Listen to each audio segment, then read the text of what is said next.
ពិភពលោកទំនាក់ទំនងរវាងមនុស្សម្នាក់ទៅនឹងមនុស្សម្នាក់ប្រទេសជាតិមួយទៅនឹងប្រទេសជាតិមួយគឺពិតជាមានសារៈសំខាន់ណាស់ក្រោមលក្ខខណ្ឌសេដ្ឋកិច្ចនយោបាយភូមិសាស្ត្រនយោបាយនិងទំនាក់ទំនងអន្តរជាតិជាដើមមនុស្សតាំងពីសម័យបុរាណគេបានធ្វើការទំនាក់ទំនងគ្នាពីទ្វីបមួយទៅទ្វីបមួយដោយការធ្វើដំណើរតាមផ្លូវទឹកពួកគេបានយកកប៉ាល់សម្រាប់ធ្វើជាមធ្យោបាយធំសម្បងក្នុងការធ្វើទំនាក់ទំនងក្រោមហេតុផលនៃការធ្វើជំនួញហេតុផលនៃការស្វែងរកវត្ថុធាតុដើមពីតំបន់ផ្សេងៗក៏ដូចជារបបកំហើញនៅតំបន់ដែលពួកគេបានទៅដល់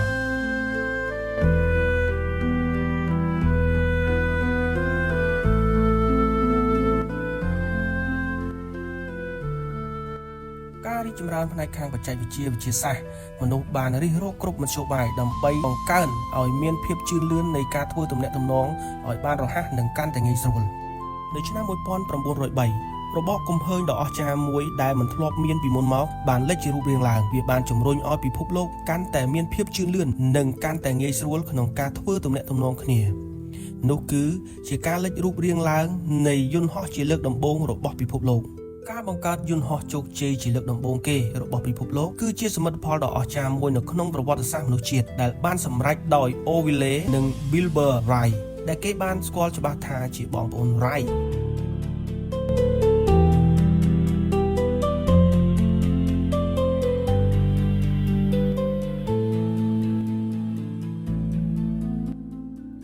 ជោគជ័យរបស់ពួកគេក្នុងការគ្រប់គ្រងការហោះហើរដោយថាមពលនិងនិរន្តរភាពផ្លាស់ប្ដូរការដឹកជញ្ជូននាំទៅដល់ឧស្សាហកម្មអាកាសចរណ៍បែបទំនើបការវិវត្តរបស់យន្តហោះនេះបានអូសបន្លាយរាប់សតវត្សមកហើយគឺចាប់ផ្ដើមតាំងអំពីមានរឿងទេវកថាដំបូងនៃការហោះហើររបស់មនុស្សរហូតដល់យន្តហោះដែលមានបច្ចេកវិទ្យាខ្ពស់ទំនើបនិងការរុករកដល់អវកាសទៀតផងមុនឆ្នាំ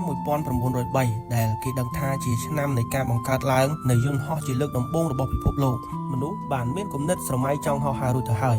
គំនិតដំបូងរបស់មនុស្សរួមមានទេវកថានិងរឿងព្រេងពួកគេច្នៃស្លាបពីរោមសត្វនិងក្រមួនការហោះហើររបស់ខ្លែងចិនបុរាណនៅឆ្នាំ400មុនគ្រិស្តសករាជដែលមានឥទ្ធិពលទៅលើលំហអាកាសការគូររូបម៉ាស៊ីនហោះដូចជាសត្វ Ornithop ដោយផ្អែកទៅលើការហោះហើររបស់បក្សី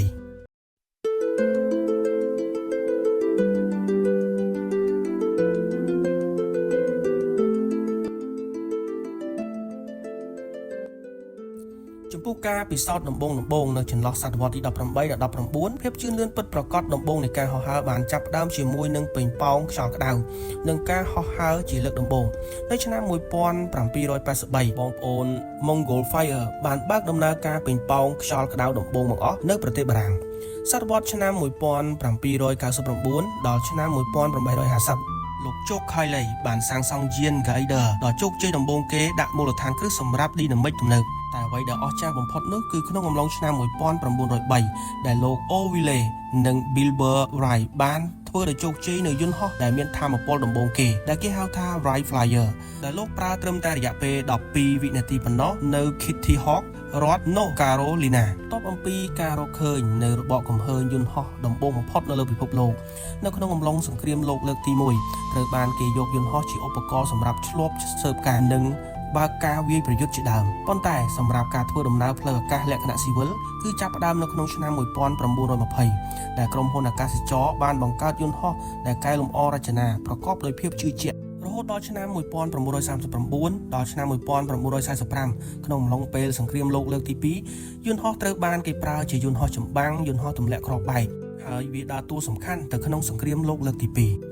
ផ្អែកទៅតាមបច្ចេកទេសទំនើបគេបានបង្កើតយន្តហោះដែលមានល្បឿនលឿនជាងសំឡេងហើយក្រោយមកក៏បង្កើតទៅជាយានអវកាសដែលអាចឡើងទៅដល់ឋានព្រះច័ន្ទបានទៀតផងសម័យទំនើបកាន់ខិតចូលមកដល់ការច្នៃប្រឌិតយន្តហោះឲ្យកាន់តែមានភាពជឿជាក់និងកាន់តែសន្សំសំចៃតាំងពីឆ្នាំ2000រហូតមកដល់ពេលបច្ចុប្បន្ននេះការកើនឡើងនៃការធ្វើដំណើរក្នុងលំហឯកជនគឺមានការកើនឡើងយ៉ាងខ្លាំងយន្តហោះបង្កើតថ្មីដូចជាជំនួយដោយ AI តាក់ស៊ីហោះអគ្គិសនីជាដើម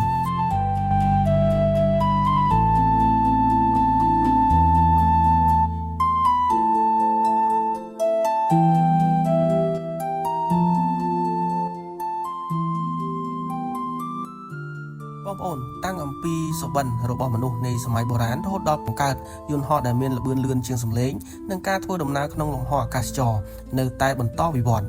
អនាគតគេអាចរួមបញ្ចូលយន្តហោះស្វ័យយ័តពេញលេញ យន្តហោះដែលប្រើថាមពលបៃតងនិងការធ្វើដំណើរអន្តរភពទៀតផង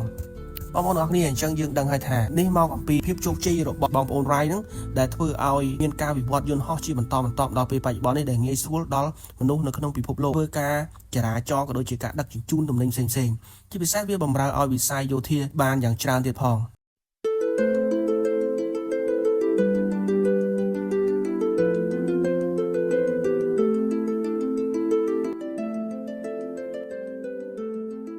ចុះបងប្អូនថ្ងៃនេះខ្ញុំនាំបងប្អូនមកដឹងអំពីប្រវត្តិរបស់បងប្អូន Rai ដែលជាមនុស្សដ៏អស្ចារ្យពីរនាក់បងប្អូនដែលធ្វើឲ្យពិភពលោកមានការប្រែប្រួលយ៉ាងខ្លាំងផ្នែកខាងបច្ចេកវិទ្យាយន្តហោះនេះ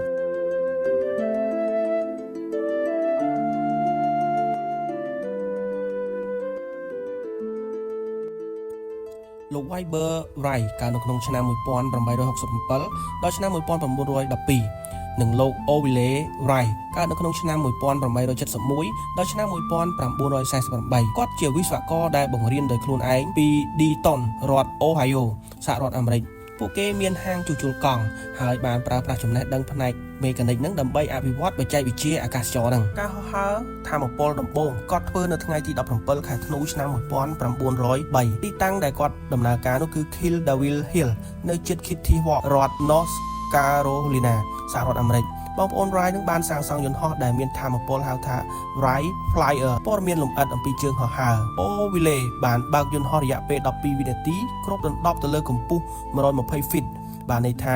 36ម៉ែត្រហើយជើងហោះហើរទី4 Wilbur បានហោះហើរឆ្ងាយបំផុតដោយឈានទៅដល់852 feet ស្មើនឹង260ម៉ែត្រក្នុងរយៈពេល59វិនាទីព្រឹត្តិការណ៍នេះបានកត់សម្គាល់ពីការហោះហើរដែលបានគ្រប់គ្រងថាមពលនិងប្រកបដោយនិរន្តរភាពដំបូងគេក្នុងប្រវត្តិសាស្ត្រចំពោះផលប៉ះពាល់នឹងការអភិវឌ្ឍបន្ថែមទៀតនៅក្នុងឆ្នាំ1905យន្តហោះ Rai Flyer បានក្លាយទៅជាយន្តហោះដំបូងគេដែលមានសមត្ថភាពហោះហើរបាន30នាទីក្នុងឆ្នាំ1908ដល់1909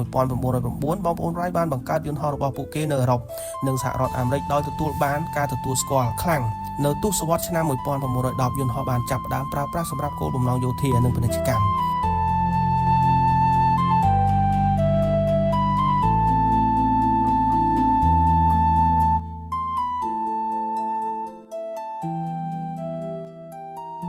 នៅឆ្នាំ1920អាកាសចរណ៍បានរីកចម្រើនយ៉ាងឆាប់រហ័សរហូតទៅដល់ការហោះហើរទំនើបដែលឈានទៅដល់ការរុករកផ្នែកអវកាស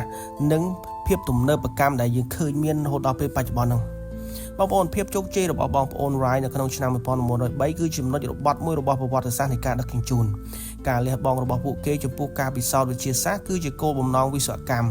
ដាក់មូលដ្ឋានគ្រឹះសម្រាប់អាកាសចរណ៍ទំនើបសប្តាហ៍ថ្ងៃនេះបានធ្វើដំណើរតាមផ្លូវអាកាសមានសារៈសំខាន់ចំពោះការតភ្ជាប់សកលដោយសារតែការហោះហើរដំបូងបង្អស់នៅ Kitty Hawk